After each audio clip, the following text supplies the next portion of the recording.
السلام علیکم ورحمۃ اللہ وبرکاتہ ناظرین، میں ہوں آپ کا ہوسٹ محمد آصر زوار سعیدی اور آپ دیکھ رہے ہیں نور ہدایت آفیشل۔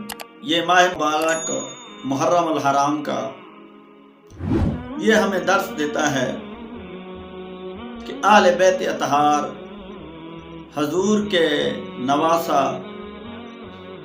شہدائے کربلا کا تاجدار امام حسین رضی اللہ تعالیٰ عنہ اور آپ کے رفقا جو ہمارے دین متین کی خاطر قربانیاں دے کر گئے ہیں، ہمیں درس دے کر گئے ہیں کہ ہم نے اپنے جانوں کی پرواہ نہیں کی، اپنے مالوں کی پرواہ نہیں کی، اپنے وطنوں کی پرواہ نہیں کی، لیکن ہم نے اپنے نانا جی کے دین متین کو پچھے پست نہیں ڈالا۔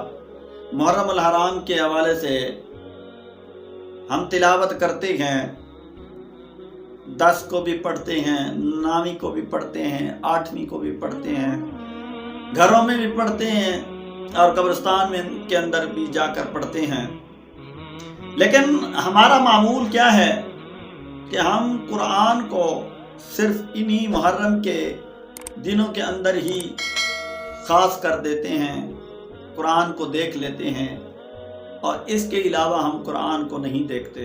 قرآن مجید کے مسلمان پر 5 حقوق ہیں۔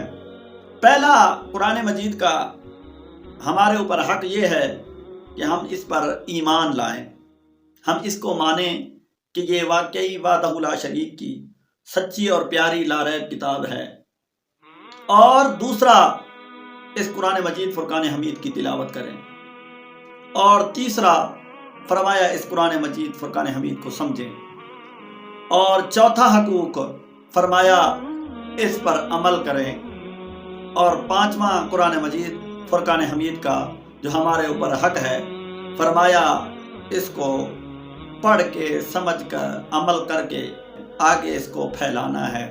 قرآن مجید کو اگر معمول کے ساتھ پڑھا جائے، وفاداری کے ساتھ پڑھا جائے، ایمانداری کے ساتھ پڑھا جائے، تو قرآن مجید ہمیں وہ صلہ عطا کرے گا جس کا ہم تصور ہی نہیں کر سکتے۔ قرآن مجید خود کہتا ہے اگر تو مجھے پڑھے گا دیکھ کے تو فرمایا تجھے ایک حرف کے بدلے 10 نیکیاں ملیں گی۔